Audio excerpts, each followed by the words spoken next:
پورې واورئ بیا چې کوم دی د الله رب العالمین د رضا لپاره چې کوم دی زما دا میسج چې کوم دی شیر کوي. هندوان خو چې کوم دی د انسان د شرمګاه هم عبادت کوي، لیکن نن زما مسلمان را لګي د هندو لپاره مندر جوړوي. پیغام درکوم د هغې سپورټرانو ته کوم چې د هغې سپورټ کوي. د عمران خان قوم صالح په څه باندې تباه شو او ځینې بې ضمیر او بې ناحقه خلک چې کوم دی راپاڅېږي هغه دا وینا کوي یاره جي هندوان ولې په پاکستان کې نه اوسېږي.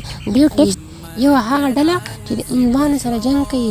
بسم الله الرحمن الرحیم. السلام علیکم ګرانو مسلمانانو، زه نن یو پیغام تاسو ته درکوم او دا خاص کر د مندر په باره کې دی. عمران خان چې کوم دی هغې د مندر افتتاح وکړله، د هندوانو د عبادت ځایګۍ جوړوي.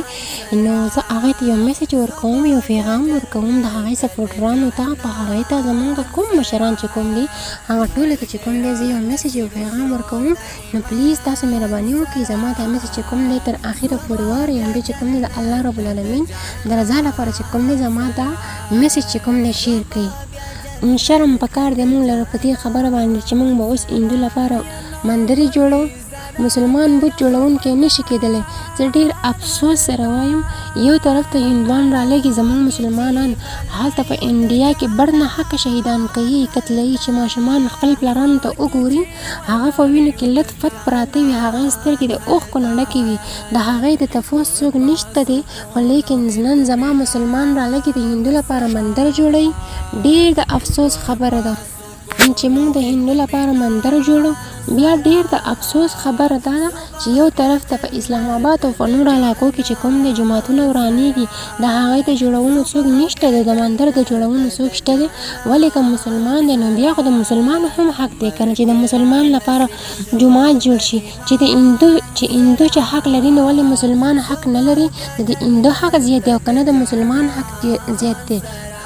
او بل افسوس په دې خبره باندې زه کوم چې زمونږ ملک چې کوم دی دا د اسلام په نوم باندې ازاد شوی پاکستان که مطلب کې لا اله الا الله اخر د الله پاک دشمنی او عداوت ته چې کوم دی په هغې کې بلنه ورکول کېږي. الله پاک دشمنی ته خلک راکوت کولی شي. دا څنګه اسلام چې دا په کوم دین اسلام باندې چې کوم دی ازاد شو پته نشته. د عمران خان زه تاته یو میسج درکوم، یو پیغام درکوم د هغې سپورټرانو ته کوم چې د هغې سپورټ کوي. په حقه باندې د انسان سپورټ کوي خو په ناحقه باندې نه.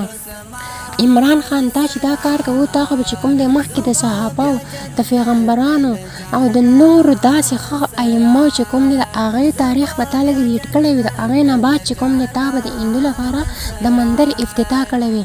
که چېرته په اسلام کې د هندو لپاره مندر وی نو بیا ټیک دی تا به د هندوانو لپاره مندر جوړ کړی وي. چې په اسلام کې د هندو لپاره د مندر اجازت نشته نو تا په کوم ځای کې د هندو لپاره مندر جوړ کو؟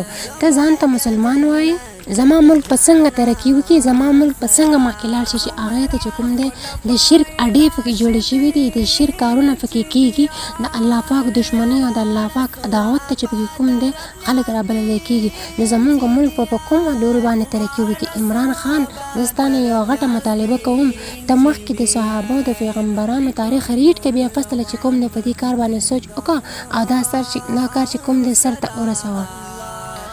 عمران خان الله د دې شرک د رد کولو لپاره 1,24,000 زیاتو کوم پیغمبران را لېږلي دي.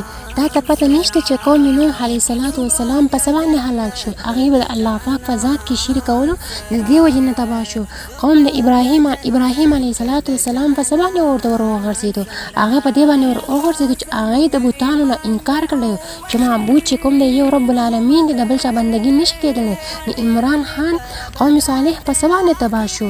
قوم د فرعون او د هغې هلاکار په څه باندې تباه شو؟ قوم صالح په څه باندې تباه شو؟ قوم شعیب علیه السلام په څه باندې تباه شو؟ نوح علیه السلام د شرک د رد لپاره 9.5 کاله دعوت کړی دی. نبي علیه السلام په جنګ احد کې چې کوم هغې د خپلو غاښونو قرباني کړي دي، خپله وینې ورکړې ده، خپل وطن یې پرېښوستی دی، خپل علاقه یې پرېښوستې ده، د یو ځای نه بل ځای ته هجرت کړی دی. د څه لپاره یې کړی دی؟ دی د دې لپاره کړی دی چې الله پاک معبودیت په ټوله دنیا کې راشي. نن زما عمران خان چې کوم دی د هندوانو لپاره چې کوم دی مندرې جوړوي، دا چې داسې مندرې جوړولې تا خو په خپل وزیر اعظم توب کې د ټولو نه مخکې داسې کار وکړو چې د ټولو نه د مخکې د هندوانو لپاره مندر جوړ کړو. تا چې یوه غټ ستا په تاریخ کې یوه غټه مدرسه ته وښایي چې ته په خپل تاریخ کې یوه غټه مدرسه شو که دا په کوم ځای کې غټه مدرسه به تا جوړه کړې وې، غټ جومات به دې جوړ کړی وې. خو چې د جومات او د مدرسې خبره راشي بیا په هغه ځای کې چې کوم دی زمونږ سرکار څه وایي یاره جي د دې دلته حق نه جوړېږي چې دلته دا مدرسه او دا دغه جوړ شي.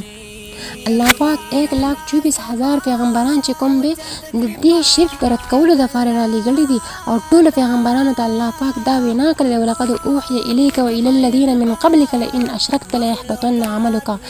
عمران خان شرک داسې مردار عمل دی چې د دې د لاسه د انسان ټول اعمال بربادېږي او په ټولو ګناهونو کې بدترین کار چې کوم دی دا شرک دی.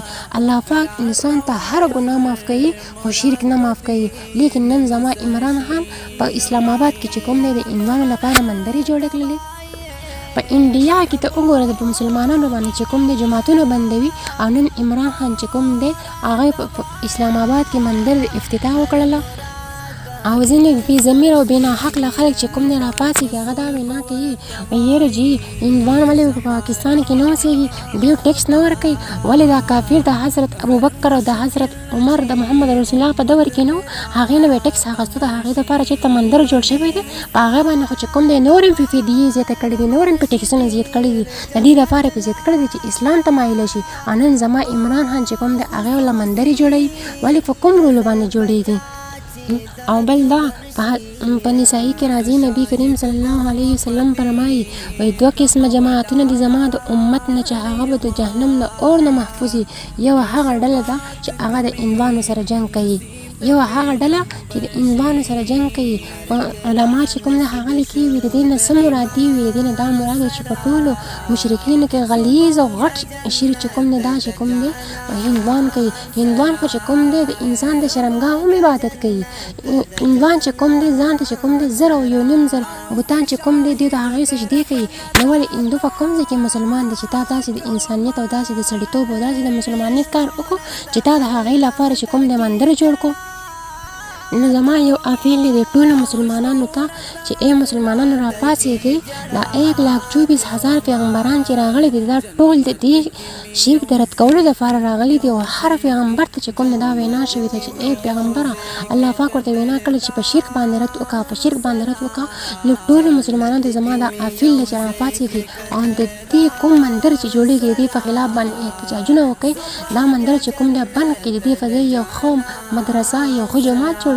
پلیز زه تاسو ته ریکویسټ کوم په اخره کې زه تاسو نه یو مطالبه کوم آیا تاسو خپل رب راضي کول غواړئ او کنه هندو رضا کول غواړئ. الله پاک په ټولو کارونو کې بدترین کار چې تخکار هغه شرک دی. د الله سره معبودیت کول دي د الله په معبودیت کې بل انسان را بلل دي. هر ګناه معاف کېږي او شرک چې کوم دی نه معاف کېږي. نو آیا تاسو ته زه وایم چې آیا تاسو د رب راضي کول غواړئ که نه هندو که هندو رضا کول غواړئ که نه نو بیا ټیک ته مندرګاه ورته جوړه کړئ. او که الله پاک رضا کول غواړئ نو بیا چې کوم دی دا مندرګاه چې کوم دی ختمه کړئ دا بوتان ختم کړئ. مسلمان بت جوړونکی نشي کېدلی. ابراهیم علیه السلام چې کوم دی هغې بوتان نه مات کړي. علیه السلام چې کوم دی 900 کاله دعوت نه و کړی. قوم شعیب په څه باندې هلاک شوي وو. والله بالله چې قسم مې دی په الله کنه چې ډیر زر تر زر به موږ الله پاک په باندې د کانو بارانونه وکړي په باندې د اسمان نسلو عذابونه هم راولي. زما مثل چې کوم دی اوږد کېږي خو په اخره کې زه دا وینا کوم ټولو مسلمانانو ته زما دا اپیل دی چې ټول راپاڅېږئ یوازې په خبرو باندې کار نه کېږي. ټول راپاڅېږئ او د دغه مندر احتجاج وکړئ چې دغه مندر چې کوم دی جوړ نه شي او د دغه په ځای باندې یو ښه مدرسه یو ښه جومات جوړ کړی شي. والسلام.